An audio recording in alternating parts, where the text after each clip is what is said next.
ప్రతిరోజు దేవుడు నీతో మాట్లాడటానికి ఇష్టపడతాడు, నీ స్వరం వినటానికి ఇష్టపడతాడు. ఇందాక నేను పాడినట్టు పిలుస్తాడు. ప్రాణప్రియుడు తన ప్రియురాల్ని పిలిచినట్టు పిలుస్తాడు తమ్ముడు నిన్ను.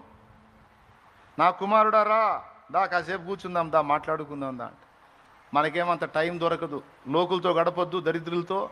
మనమేమో చెత్తతో గడపటం ఎక్కువ, ఆయనతో గడపటం తక్కువ. అదే మన దరిద్రానికి మూలం. అంత పెద్ద ఆయన నీ కోసం వచ్చి కూర్చొని నీ కోసం ఎదురు చూస్తే రాకపోవడం ఎంత దరిద్రం. మళ్ళీ శాలేమన్న నీ కోసం ఎదురు చూస్తున్నా అంటే పరిగెత్తుతావు. యేసయ్య ఎదురు చూస్తున్నాడు అంటే నేను లెక్క కూడా చెయ్యవు.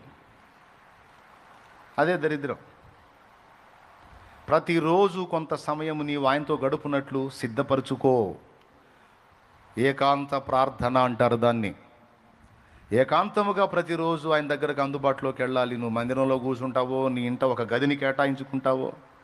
అలాగే బాప్తిస్మం పొందిన వాళ్ళు కూడా చెప్తున్న, రక్షణను కొనసాగించుకొనున్నట్లు ప్రతి దినము నీవు దేవునికి సమయం ఇవ్వాలి. సమర్పణ చేయుము ప్రభువునకు నీ దేహము ధనము సమయమును.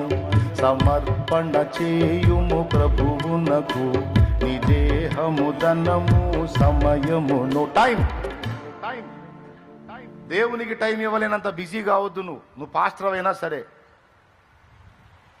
అయినా సరే దేవునికి టైం ఇవ్వకపోతే మరమరాలండి, మరమరాలు, బఠానీ, పల్లి, బఠానీ, చనే చనే అనుకుంటే తిరగాల్సి వచ్చింది. దేవునికి స్తోత్రం.